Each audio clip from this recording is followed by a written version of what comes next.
श्रावण महिना सुरू झाला की सगळीकडे एक वेगळीच लगबग सुरू होते.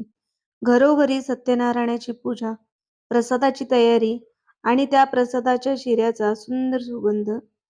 आज आपण बनवणार आहोत सत्यनारायणाच्या प्रसादाचा शिरा, जो अगदी जिभेवर टाकताच विरघळेल आणि सकाळी बनवलेला शिरा अगदी संध्याकाळपर्यंत मऊ आणि छान राहील. खरं तर हा शिरा बनवायला अजिबात अवघड नाही. सगळं साहित्य समप्रमाणात लागतं, त्यामुळे अगदी सहज कोणीही हा शिरा बनवू शकतं. फक्त काही चुका टाळल्या की हा शिरा अगदी परफेक्टच बनतो, पहिल्यांदा बनवत असाल तरीसुद्धा. तर शिरा कसा बनवायचा त्याची संपूर्ण रेसिपी या व्हिडिओमध्ये आज आपण पाहणार आहोत. तर व्हिडिओला सुरुवात करण्यापूर्वी मी भाग्यश्री रेसिपीज या आपल्या चॅनलवरती तुमचं खूप खूप स्वागत करते आणि जास्त वेळ न घालवता असा मऊ लुसलुशीत सत्यनारायण प्रसादाचा शिरा कसा बनवायचा ते पाहूया. तर इथे सगळ्यात अगोदर आपण या वाटीने सगळं साहित्य जे आहे ते मोजून घ्यायचं आहे. तर याच वाटीने मी इथे सव्वा वाटी रवा काढून घेतलेला आहे. तर रवा जो आहे ना, तो अगदी 0 साइजचा असतो, तो घ्यायचा नाहीये किंवा अगदी जाड मोठा रवा असतो 1 नंबरचा, तो सुद्धा घ्यायचा नाही. असा मीडियम साइजचा रवा मिळतो ना, तो घ्यायचा. शिऱ्यासाठी अगदी परफेक्ट असा हा रवा असतो. त्यामुळे हा मध्यम साइजचाच रवा आपल्याला घ्यायचा आहे. या वाटीने सव्वा वाटी रवा मोजून अगोदरच मी घेतलेला होता. तर तो रवा आता बाजूला ठेवून देते. आणि आता आपल्याला काजू बदामचे काप इथे लागणार आहेत. तुमच्या आवडीप्रमाणे तुम्ही आणखीन कोणते ड्राय वापरणार असाल तर ते सुद्धा वापरू शकता. मनुके दाताखाली आल्यानंतर थोडेसे आंबट लागतात, त्यामुळे मी ते रव्यामध्ये वापरत नाही. तुम्हाला हवे असतील तर मनुके सुद्धा वापरू शकता. आणि एका केळीचे तुकडे इथे मी करून घेतलेले आहेत आणि आता जी तुम्हाला मी वाटी दाखवली ना, त्याच वाटीच्या साहाय्याने दूध, पाणी, तूप आणि साखर सुद्धा मी मोजून घेणार आहे. तर त्याच वाटीच्या साहाय्याने सव्वा वाटी इथे तूप आपण घेतलेलं आहे. आता एक कढई गरम करून घेतलेली आहे मी आणि कढई छान गरम झाल्यानंतर सव्वा वाटी तुपामधलं थोडंसं तूप सुरुवातीला घालून जे ड्रायफ्रूटचे तुकडे आहेत ना, ते छान तुपामध्ये तळून घ्यायचे. तुम्हाला जर हे ड्रायफ्रुट्स तळून न घेता रव्यासोबत भाजायचे असतील ना, तर तरीसुद्धा तुम्ही ते भाजू शकता. पण छान असे तुपामध्ये तळले की अगदी चवीला सुद्धा छान लागतात आणि छान खुसखुशीत होतात. त्यामुळे मी हे ड्रायफ्रूट जे आहेत ना, ते तुपामध्ये तळून घेतलेले आहेत. छान असे ड्रायफ्रुट्स तुपामध्ये तळून झाल्यानंतर काढून घेते आणि आता आपण एकाच वेळेला सव्वा वाटी तूप घालून घेतलं तरी सुद्धा चालतं. पण इथे मी सुरुवातीला अर्धी वाटी एवढं तूप घालून घेतलेलं आहे आणि जसा-जसा आपण रवा भाजत जाऊ ना, तसं राहिलेलं तूप देखील मी यामध्ये वापरणार आहे. तर सव्वा वाटी इथे रवा जो जो आपण घेतलेला होता, तो रवा सुद्धा आपण यामध्ये घालून छान असा भाजून घेऊया. रवा भाजत असताना एक काळजी घ्यायची, म्हणजे जो रवा आहे ना, तो छान असा गोल्डन ब्राउन कलर येईपर्यंत भाजून घ्यायचा. पण भाजण्यासाठी गॅस अजिबात मोठा ठेवायचा नाही. गॅसची फ्लेम लो किंवा मीडियम ठेवायची आणि एकसारखं असं हलवून घेत रवा भाजून घेतला ना, की अगदी शिरा जो आहे ना आपला छान मऊ आणि मोकळा सुद्धा होतो आणि बराच वेळ तो तसाच मऊ आणि मोकळा राहतो. त्यामुळे ही एक चूक अजिबात करायची नाही. रवा भाजत असताना गॅस हा लो किंवा मीडियमच ठेवायचा.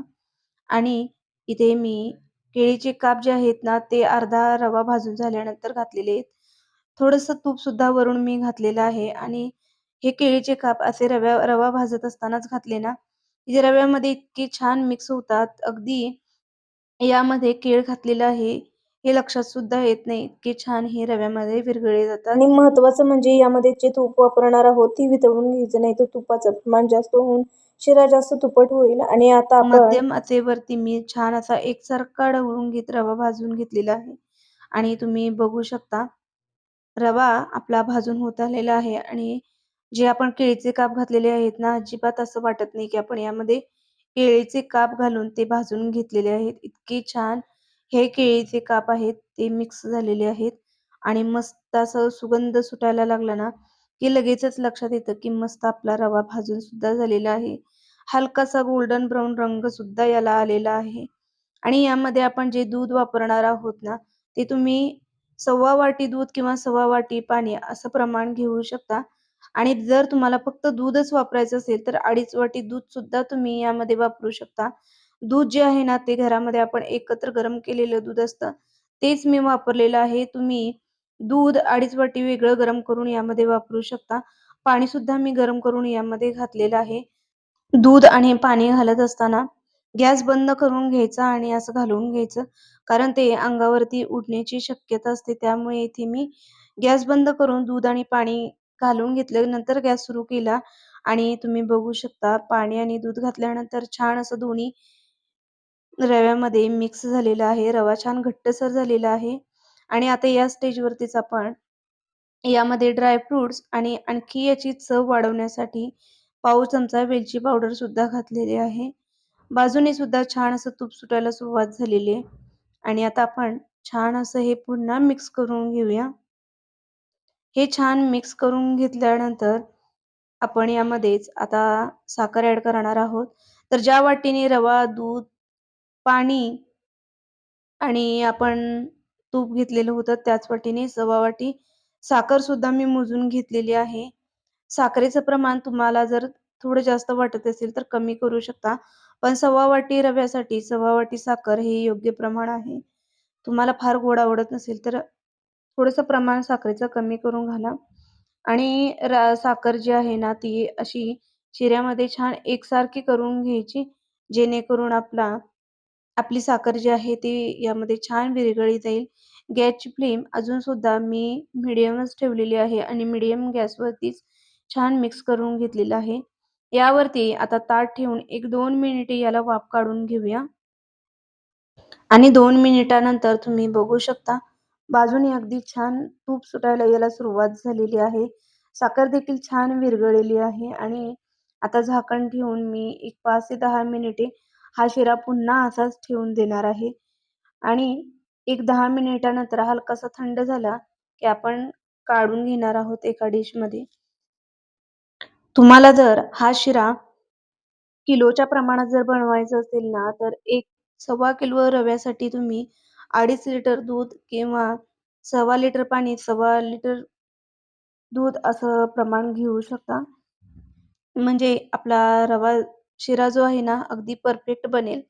तर इथे शिरा आपला छान असा तयार झालेला आहे आणि खरं तर मी हा बनवल्यानंतर 2 तास असाच ठेवून दिलेला होता आणि 2 तासानंतर सुद्धा तुम्ही बघू शकता किती मऊसूद असा आपला शिरा राहिलेला आहे आणि खरं सांगायचं तर संपूर्ण दिवसभर जरी ठेवला ना, तरी सुद्धा असाच मऊसूद आपला शिरा राहतो.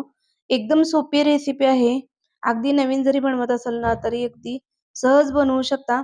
ही रेसिपी तुम्हाला कशी वाटली कमेंट करून मला नक्की सांगा. जर आवडली असेल तर जास्तीत जास्त मित्र-मैत्रिणींमध्ये आणि नातेवाईकांमध्ये शेअर करा. चॅनेलला सबस्क्राईब करा आणि कमेंट करून सांगायला विसरू नका.